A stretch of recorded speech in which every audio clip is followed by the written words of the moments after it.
안녕하세요. 안녕하세요. 네, 지난 시간에 이어서 저희 이제 김현중 선수랑 저 중년 청년이 같이 또 얘기를 해볼 건데, 오늘 얘기 주제는 끊이지 않는 잡음과 소음이 많은 이 피트니스 시장에 대해서 한번 얘기를 해볼 건데, 뭐 그렇게 악의적인 얘기 이런 얘기는 아니고 그냥 어떤 것들이 개선되면 좋을지, 또 어떤 것들이 좋은지, 어떤 부분들은 아쉬운지, 또는 이쪽으로 유입되실 그런 뭐 후배분들이 좀 알아뒀으면 좋은 얘기들, 이런 얘기들을 한번 해보려고 합니다.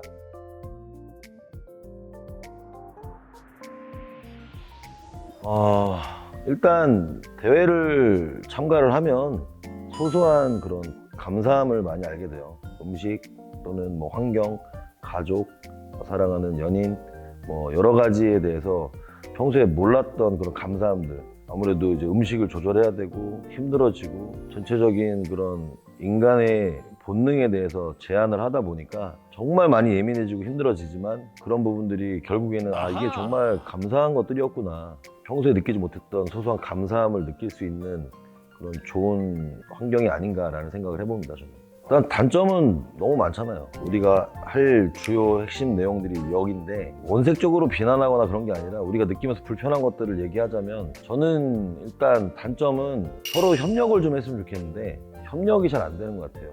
그리고 누군가가 누군가한테 피해를 주지 않았는데 굳이 잘 되는 사람을 보면 배가 아프다, 사돈이 땅을 사면 배가 아프다, 이런 본능들은 누구나 있지만 굳이 그거를 이렇게 드러낼 필요는 없는데, 저도 사실 그랬었고 지금도 뭐 그런 마음이 없잖아 있을 수도 있어요. 근데 저는 아예 이제 생각을 바꾼 게, 그냥 내 것만 열심히 하면 된다라는 생각이 제일 중요하기 때문에 좀 협력이 잘 안 되는 거, 그게 좀 아쉽다고 생각할 수 있어요. 더 나아가서 이제 개선해야 될 부분에 대해서 또 얘기를 해보자면, 지금 얘기한 이 단점이 바뀌기 위해서는 서로 도와주면 되는데, 이 협력에 대해서 저는 그냥 딱 한 가지만 얘기하고 싶은 게, 운영을 하다 보니까 헬스장을 이용하는 이용 비용? 이게 좀 말이 안 되게 계속 무너져 내리고 있는데, 무분별하게 돈을 많이 받자 뭐 이런 건 아니고, 뭔가 인풋 대비 아웃풋 이런 게 있어야 되는데, 누가 더 많이 이렇게 회원 유치하느냐 이런 경쟁 구도 때문인지 몰라도 그냥 서로 적절하게 가면 좋을 것 같은데, 그냥 누가 낮추면 나도 낮춘다, 너도 낮춘다 이러다 보니까 회원님들도 사실 그건 좋은 건 아니거든요. 어느 정도의 비용을 지불을 해야만 서비스의 질적 가치가 높아지기 때문에, 우리가 이 피트니스 시장을 잘 만들기 위해서는 그런 부분들이 지역별로 좀 서로 만나서 얘기도 좀 해서 협력의 그런 구도를 좀 만들었으면 좋겠다, 이런 생각을 하는데, 실제로 현장에서 일을 하다 보면 그런 부분들이 어렵긴 합니다. 각자 운영도 해야 되고 그러다 보니까. 단지 좀 아쉬운 거는 그런 부정적인 경쟁은 서로 제살 깎아먹기니까, 그런 부분은 좀 개선이 됐으면 좋겠고, 더 나아가서는 시합, 단체, 그리고 이런 피트니스 활동에 대한 부분들도 서로 어떤 금액이나 그런 현실적인 부분만 너무 보지 말고, 본인한테 필요한 것들이나 본인이 할 수 있는, 수용할 수 있는 것들만 양심껏 진행했으면 좋겠어요. 저는 개인적으로 그렇습니다. 저도 같은 생각을 가지고 있지만, 이제 다른 방향으로서 이제 제 생각을 말씀드리면, 사실 뭐 협찬이나 이런 거가 좀 없었던 것 같거든요. 근데 요새는 뭐 협찬이나 뭐 유튜브나 이런 본인이 브랜딩해서 본인 제품을 만들기도 하고, 그래서 되게 광고 모델도 요새는 많이들 하시고 여러 가지 활동들을 하시면서 수익을 창출할 수 있는 구조가 되게 많이 생기지 않았나, 저는 좀 그게 장점인 것 같아요, 제가 생각할 때. 그래서 수업을 해서 수익을 버는 게 아니라 시합을 뛰고 내가 어떠한 그런 활동을 해서 그거를 컨텐츠화를 시켜서 그 컨텐츠로도 수익을 창출할 수 있고, 다양성이 되게 좀 좋지 않나라고 저는 생각을 합니다. 맞아요. 제가 장점이라고 한 것에 이제 반대되는 단점, 어떻게 보면 가상의 세계에서 간접적으로 만나는 건데, 그로 인해서 인간관계나 진정성들이 조금 이제 결여되지 않나 라는 생각을 저는 조금 많이 하고 있거든요. 그래서 뭔가 이제 진짜 이런 세계보다 가상의 세계에서의 그런 생활이 더 중요하게끔 만들어지는 그런 구조가 있는 것 같아요. 그래서 저는 좀 그런 부분들이 조금 반대로 역으로 생각하면은 좀 저는 개인적으로 좀 안타깝더라고요. 좀 진정성이 조금 결여되고 사람들이 책임감이 예전보다 좀 떨어지는 것 같은 그런 느낌이 좀 많이 들었습니다. 한마디로 뻥카가 많다. 네. 맞습니다.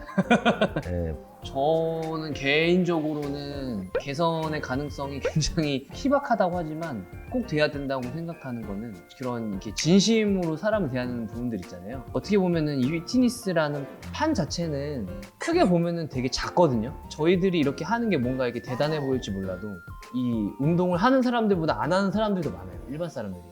근데 그 사람들이 봤을 때는 뭐가 어떻고 그렇고 그런 사실은 중요하지 않고 그런 어떤 기본적인 거, 약간 상도덕, 약간 이런 것들 기본적으로 그냥 초등교육, 중등교육, 고등교육까지 받으셨으면 다 알 수 있는 내용이라고 생각을 합니다. 거기서 학교에서 배운 내용 그대로 해서 딱 아시잖아요. 아, 이건 하면 안 되는 행동.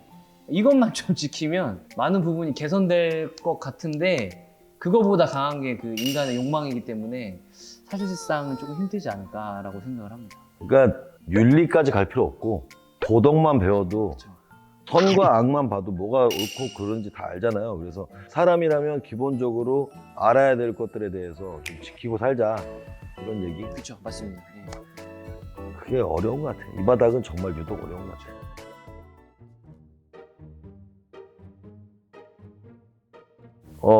제가 제일 많이 대회를 뛰었던 게 2017년, 18년 이때가 제일 많이 뛰었고, 그리고 그때 또 좋은 성적도 나왔었고, 선수로서는 그래도 그때가 제일 활발했었는데, 그때는 거의 1년에 상반기, 하반기 합쳐서 최소 한 적게는 4번, 많게는 8번 정도 대회를 뛰었어요. 그러니까 거의 시합을 나가시는 분들 알겠지만 그 정도면은 거의 다이어트가 계속 돼 있는 그런 상태였고, 제일 기억에 남았던 일은, 이거는 제 제자나 직원들이 좀 아는데, 레그 프레스를 하고 있었어요. 그때가 무탄 한 달 반 정도? 이제 체지방이 육안상으로는 거의 없었고, 체지방을 쟀는데 2.8% 나왔었을 때니까 정말 이제 극한의 체지방만 남아 있었는데, 그때 파트너들이랑 하체 운동을 하고 있는데 레그 프레스를 하고 있는데 갑자기 집이야.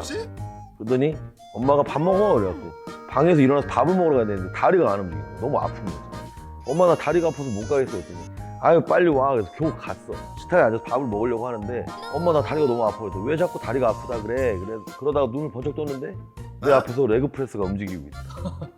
환각을 본 거예요. 그 정도로 막 좀 미쳐 있었던 것 같아요. 근데 진짜로 제 주변에 진짜 막 이렇게 클래스가 높으신 분들 보면 뭐 똑같은 경험은 아니지만 비슷한 약간 환각, 그다음에 약간 좀 미쳐있다, 주변에서 야 쟤 미쳤어, 쟤 약간 좀 보디빌딩에 미쳤어, 이런 얘기를 진짜 많이들 듣더라고요. 그래서 진짜 좀 미쳐야 어떤 결과가 나오지 않나 그런 생각을 하고, 이제 또 본인은 어떤? 저는 항상 이런 얘기 들으면 그렇게까지 해야 되냐라는 말을 들어봐야지 이제 시작이라고 생각을 하거든요. 근데 진짜 미쳐야지 진짜 죽기 살기로 해도 솔직히 될까 말까거든요. 뭐 이렇게 노력을 안 하고 나는 선수가 안 될 거니까 이 정도만 해야지. 근데 선수 되려고 해도 안 돼요. 생각보다. 그게 그렇게 쉬운 영역이 아니라고 생각하기 때문에 진짜 하고 싶으면 진짜 한번 미쳐보는 게 저는 가장 정확하다고 생각을 합니다. 그리고 내가 어떤 사람인지 알 수 있어요.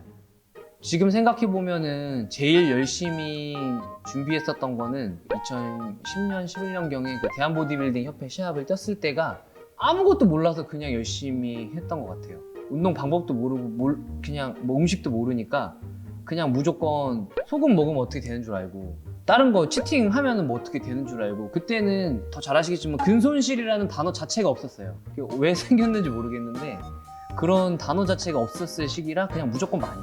얘가 100kg 들면 나는 뭐 150kg 들어야 되고, 얘가 이거 안 먹네? 그럼 나도 안 먹고. 그냥 모르니까 그렇게 했었던 것 같아서 객관적으로 봤을 때는 노력, 뭐 시간 대비했을 때는 그때가 제일 열심히 했던 것 같고, 내가 하고 싶은 대로 했다고 하면 지금 같은 경우는 내가 좋아지기 위해서 내가 하기 싫은 것들을 찾아서 하는 노력이 생긴 것 같아요. 부족한 부분은 사실 하기 싫거든요. 뭐 음식 관리도 당연히 하기 싫고, 근데 그런 부분을 제가 조금 찾아서 완성도 있게끔 만들고 싶어 하는 그런 노력이 조금 추가된 것 같아요, 제가 생각할 때. 그리고 이제 진짜 중요한 부분인데, 시합을 뛰는 인생보다 그 시합을 안 뛰는 인생이 더 길거든요. 내가 먹고 사는 거, 내 주변 사람들, 인간관계 이런 게 더 중요해요. 저는 사실 더. 그때는 짧고 굵게 하고 끝내야지 이거였다면, 지금은 이렇게 즐기면서 좋아하는 거 하고 주변 사람들이랑 같이 이렇게 하면서 오래 하고 싶다는 생각으로 좀 바뀐 것 같아요, 지금.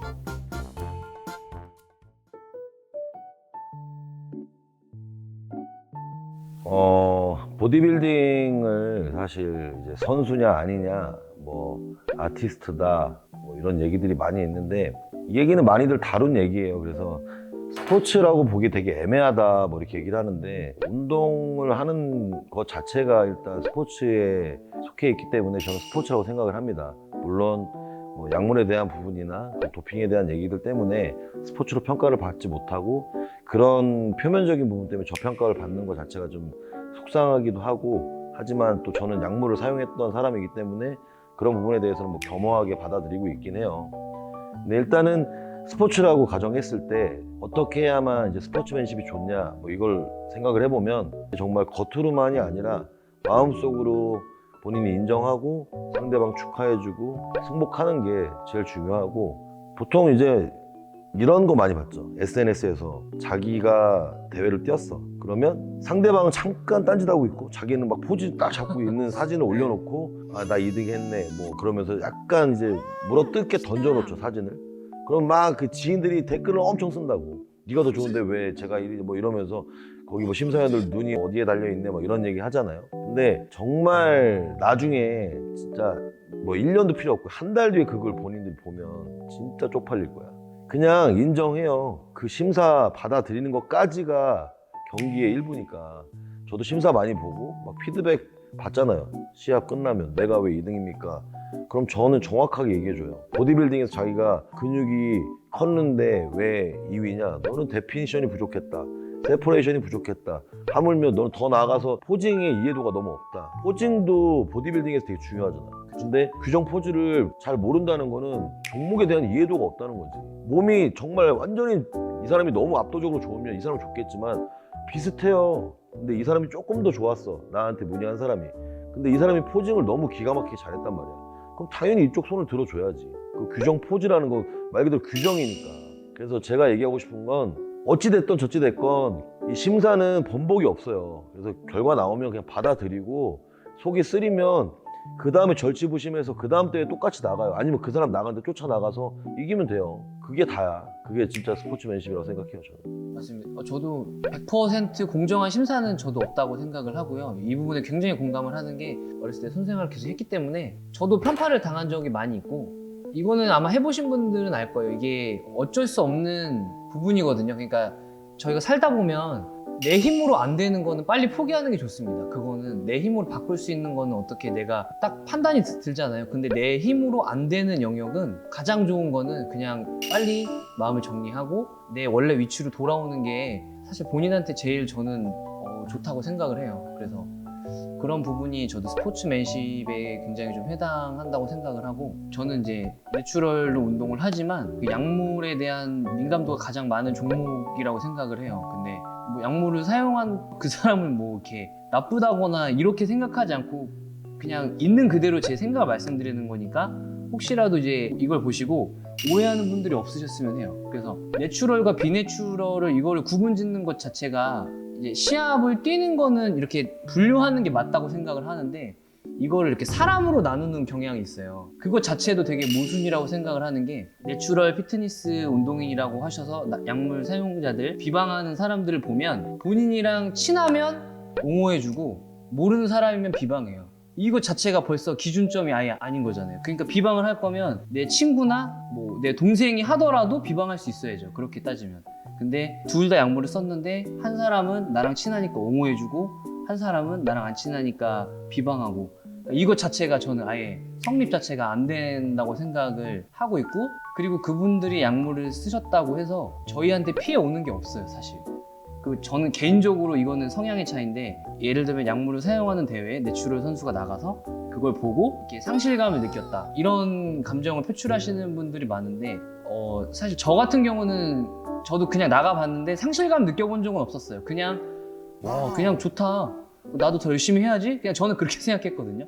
그래서 만약에 그걸 느끼기 싫으면 그 대회를 안 나가면 되죠. 그 대회를 안 나가면 되는데, 나가서 굳이 이미 약물을 사용하시는 분들이 나오는 걸 알고 있는데 굳이 내가 그걸 나가서 괜히 또 사람을 비방하고 욕을 하는 거는, 그거는 본인이 다 선택한 거기 때문에 그거는 좀 잘못된 행동이라고 생각을 합니다. 그래서 이제는 내추럴 대회, 비내추럴 대회가 구분이 딱 지어져 있잖아요. 선택지가 있단 말이에요.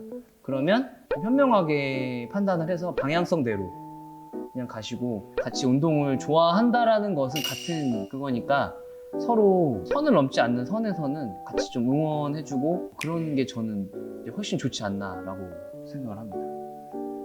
아까 되게 웃겼던 게 내추럴 비내추럴 하는 손이 내추럴 비내추럴 그래서 아니 상관없어 네. 나는 언제든지 나는 다 오픈이 돼 있고 나는 무조건 인정하니까. 아까도 뭐 그런 뭐 내추럴과 비내추럴에 대해서 약물을 쓴 사람 안 쓴 사람 이런 얘기를 하는데, 저는 회원님들이 물어봐요. 선생님도 약물 쓰셨어요? 당연하죠. 그러니까 자랑이 아니라 거짓말할 필요는 없다는 거지. 딱 봤을 때 보면 이제 다 알더라고요. 일반 회원님들도 썼구나 안 썼구나 그 기준은 다 명확해요. 그래서 그냥 썼으면 썼다. 근데 막 자랑스럽게 저 약물 썼어요 이게 아니라, 부끄럽죠. 부끄럽지만 궁금해 하시면 그냥 알려드려요. 저희는 이렇게 해서 약물을 썼습니다. 근데 회원님 절대 그런 생각 하지 마시고 그냥 제가 알려드리는 한도 내에서 충분히 할 수 있습니다. 그러면 저희가 이렇게 하면 선생님처럼 되나요? 안 되죠. 그것도 정확히 얘기해줘요. 그거는 절대 불가능하다고.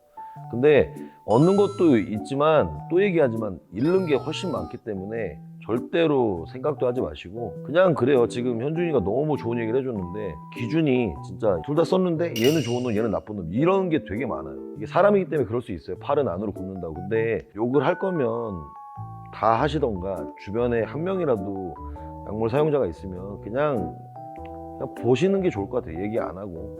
서로 가슴 아픈 일이니까. 근데 저도 사실 제일 후회되는 거는 운동하면서 제일 후회됐던 게 딱 두 가지.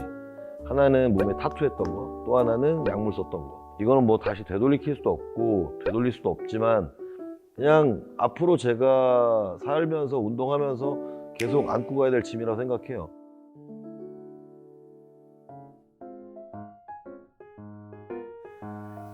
일단 저도 유튜브를 찍고 있고 여러 가지 플랫폼이 있는데 제일 대표적인 게 뭐 인스타랑 유튜브, SNS랑 유튜브가 미치는 영향들은 상당히 크죠. 파급 효과도 크고 여기서 어떤 한 키워드 하나가 뻥 터져가지고 나가서 진짜 엄청 큰 파장을 일으킬 수도 있고, 그리고 또 그게 좋은 역할을 할 수도 있고 안 좋은 역할을 할 수도 있기 때문에 하는 입장에서는 되게 조심스럽고 보는 입장에서는 좀 무분별한 부분들도 많다. 그리고 재밌는 부분도 많고 어그로성 얘기들도 많기 때문에 장단점은 있는데 시청자 입장에서는 조금 어린 친구들이나 그다음에 경력이 좀 없는 친구들한테 좀 좋지 않은 내용이 더 많다고 생각합니다.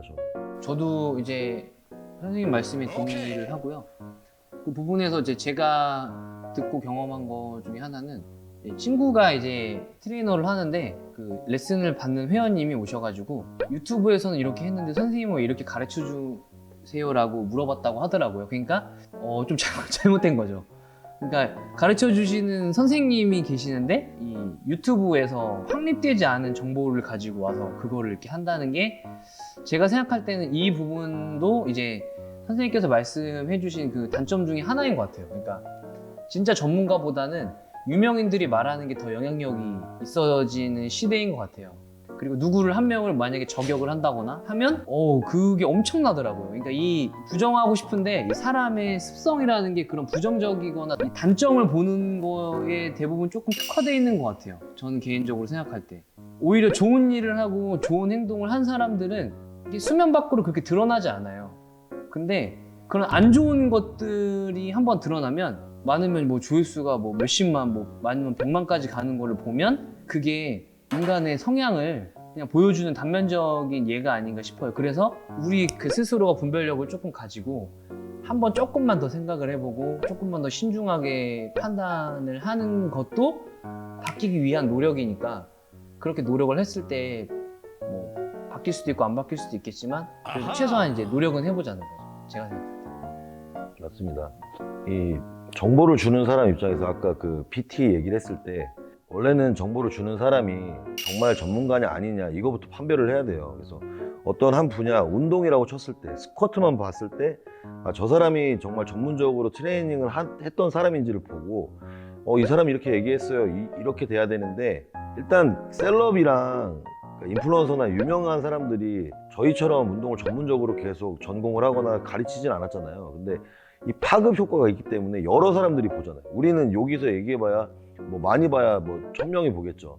근데 그런 분들이 얘기를 할 때 저도 아직 이렇게 교육에 관련된 얘기를 할 때 이런 부분도 있지만 여러분들이 해봤을 때 좋은 것들은 수용하시고 아닌 것들은 원래 하던 대로 하셔도 돼요, 이런 얘기를 하고, 그런 정보에 대해서 뭔가 이렇게 우리가 구분을 해줘야 되는데, 누군가는 그런 걸 할 때 내게 무조건 맞아 이렇게 하니까 보는 사람들이 이거에 대해서 뭔가 구분을 못 하니까 선생님 이게 맞아요? 이렇게 얘기를 해버리는 건데, 그 질문을 받는 담당 선생님은 얼마나 당황스럽고 자존심이 상하겠어요. 자기는 전문가인데. 그래서 그런 것들을 볼 때 정보에 대해서 뭔가 구별할 수 있고 이런 능력들이 개개인들이 생기면 너무 좋은데, 시대가 바뀌고 몇백 년이 지나도 이건 계속 이렇게 가요.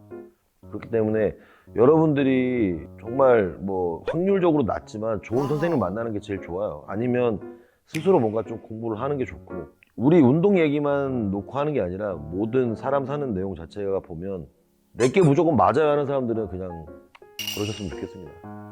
아까 뭐 적용 얘기도 나왔었는데, 요즘 말로 이제 누군가 하나 나락 보내는 건 일도 아니잖아요. 어떤 그 사람의 뭐 단면적인 부분을 딱 찍어가지고 그거를 막 욕을 하면 사실 사람들이 이렇게 냄비 근성이 있으니까 모여가지고 같이 욕하고 마녀 사냥하듯이 막 그렇게 하면 그 사람 인생은 그냥 나락으로 가는 거죠.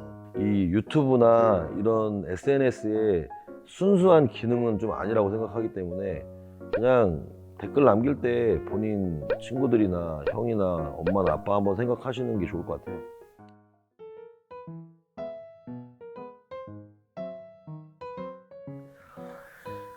일단 지금 전체적으로 되게 뭐 트레이너와 대표의 뭐 이런 또 어떤 분쟁들이 있었고, 약물에 대한 분쟁들이 있었고, 갑과 을에 대한 분쟁은 항상 끊이지 않는 것 같아요. 어느 분야든지. 또는 트레이너와 뭐 회원, 그러니까 소비자와 판매자의 뭐 이런 분쟁들 계속 끊이지 않아요. 근데 이런 것들은 사실 계속 문제가 생기고 해결되고 이렇게 하면서 계속 지나갈 건데, 제일 중요한 거는 소비자들 입장에서 봤을 때 전문가다라고 판단되는 그런 분들이 좀 많아졌으면 좋겠고, 뭐 그런 자정작용을 통해서 우리가 스스로 계속 그런 영향력 있는 움직임을 갖는다면 이쪽 세계가 아무래도 공신력이 어느 정도는 생길 거고, 소비자들도 뭔가 노력을 하고 좋은 매체들이 많아지면서 그런 것들을 보는 기준이 생겨서 판단력이 선다면 얼마든지 더 좋은 방향으로 갈 것 같아요. 피트니스 쪽 이쪽으로 입문하시려는 뭐 그런 후배님들이나 또는 이제 뒤늦게 오시는 그런 분들은 제가 딱 드리고 싶은 말씀은 딱 하나예요. 지속적인 노력과 보이는 곳보다는 보이지 않는 곳에서의 노력이 여러분들의 삶을 정말 업그레이드 시키고 정말 윤택하게 만들 겁니다. 그래서 트레이너나 이 트레이닝 쪽, PT 쪽, 뭐 피트니스 쪽으로 오실 분들은 각오를 좀 단단히 하시고, 지덕체라 그러잖아요. 지식도, 그 다음에 요즘에는 또 인성도 좋아야 되고, 그리고 체력은 당연히 이 피지컬적인 부분은 훨씬 더 좋아야 되니까 삼위일체가 좀 어느 정도 되실 분들은 충분히 가능하다고 보고요. 정말 어느 분야든지 노력은 꾸준히 해야 된다고 생각합니다. 그래서 그런 분들이라면 얼마든지 환영이고, 트레이너 하실 분들은 저한테 연락 주시면 지속적인 교육과 아주 좋은 그런 복지로 맞이하겠습니다. 일단은 트레이너를 처음에 만약에 시작한다고 하면 제가 생각하는 거는 운동을 좋아하니까 트레이너를 하는 경우가 많은데, 저는 이제 운동을 좋아하는 것과 지도자는 좀 다른 영역이라고 생각을 하거든요. 그러니까 본인이 운동을 좋아한다고 해서 가르치는 것까지 좋아하지는 않아요. 그러니까 내가 진짜 뭐를 좋아하는지를 한번 생각을 해보는 것도 괜찮을 것 같아요. 왜냐면 나는 운동하는 게 너무 좋아서 시작을 했는데 막상 센터에 와서 일을 해보니까 내가 생각했던 거랑 너무 다른 거죠. 회사도 마찬가지고 하고 싶은 거 하나 하려면 하기 싫은 거 한 10개는 해야 돼요. 저도 뭐 운영도 해보고 이렇게 트레이너도 해봤지만 오너 입장에서는 그냥 수업만 하고 가는 트레이너들보다 청소도 하고 본인이 맡은 업무가 아닌데도 주도적으로 하는 사람들을 더 이렇게 해줄 수밖에 없어요. 그게 뭐냐면 너무 이쁘지, 너무 이쁘지. 그거는 인간의 기본적인 소양이라고 생각하거든요. 내가 사랑받고 싶으면 사랑받을 행동을 하면 되거든요. 진짜 그냥 기본인 것 같아요. 내가 몸 좋아지고 싶으면 운동하면 되고, 내가 이 센터에서 잘 되고 싶으면 수동적인 그런 행동이 아니라 능동적인 거를 좀 해야 된다고 생각을 하는데, 그러니까 너무 보여지는 거에 치중하고 이게 화려해 보이니까 아까 선생님께서 말씀하신 것처럼 보여지지 않는 영역의 그 노력들을 사람들이 잘 모르는 것 같아요. 이 트레이너라는 직업이 저는 이게 전문성으로 가면 진짜 엄청 다 잘해야 되는 영역이라고 생각을 하거든요. 뭐 본인 관리도 해야 되고 뭐 말도 잘해야 되고 회원들의 뭐 소통, 공감 그런 것까지 해야 되는데 어떻게 노력을 안 하고 이거를 다 할 수 있냐는 거죠. 그래서 진짜 이 업계에서 만약에 하고 싶으신 분이 있으시다고 하면은 정말 열심히 좀 노력하고자 하는 그런 마음가짐 그런 거를 가지고 시작을 하셨으면 좋겠고, 이제 센터에서 일을 하면 주인의식을 좀 가지셨으면 좋겠습니다. 개인적으로 뭐 돌아다니면서 회원님 한 명이라도 좀 해주고 뭐 덤벨이라도 한번 닦아보고, 하다못해서 분리수거 통이라도 먼저 가서 비워보고, 그런 사소한 거 하나가 진짜 이게 아예 바꾸거든요, 인생 자체를. 뭐 꼰대 같지만 그냥 꼰대야. 네, 꼰대야. 그런 얘기하면 꼰대야. 그냥 어쩔 수 없는 것 같습니다. 꼰대 같지만 하는 순간 꼰대야. 근데 뭐 맞아요. 아무리 이 첨단 과학이 발달하고 뭐 혁신 기술이 생기고 이게 흐름이 바뀌어도 사람이 해야 될 일은 변하지 않습니다. 기본적인 소양이라고 하죠. 그래서 그런 것들을 지켜줬으면 좋겠고, 그리고 진짜 어른이 된다는 건 하고 싶은 일을 많이 하는 건 악이고, 어른이 되면 될수록 하기 싫은 일을 많이 하게 될 겁니다, 여러분. 또 꼰대.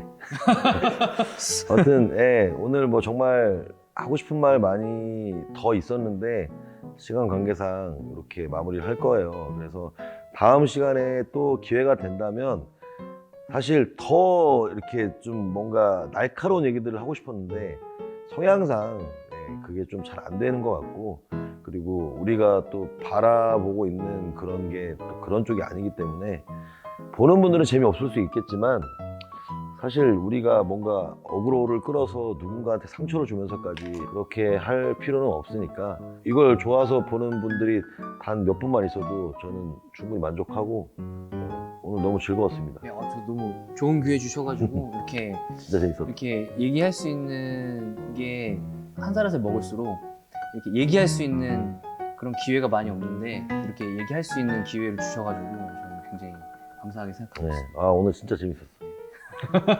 자, 그러면 네. 오늘 이 얘기는 우리 또 길 PD가 또 고생을 많이 하겠네. 이것도 편집하고 또 자막 달고 하려면 뭐 잘하니까.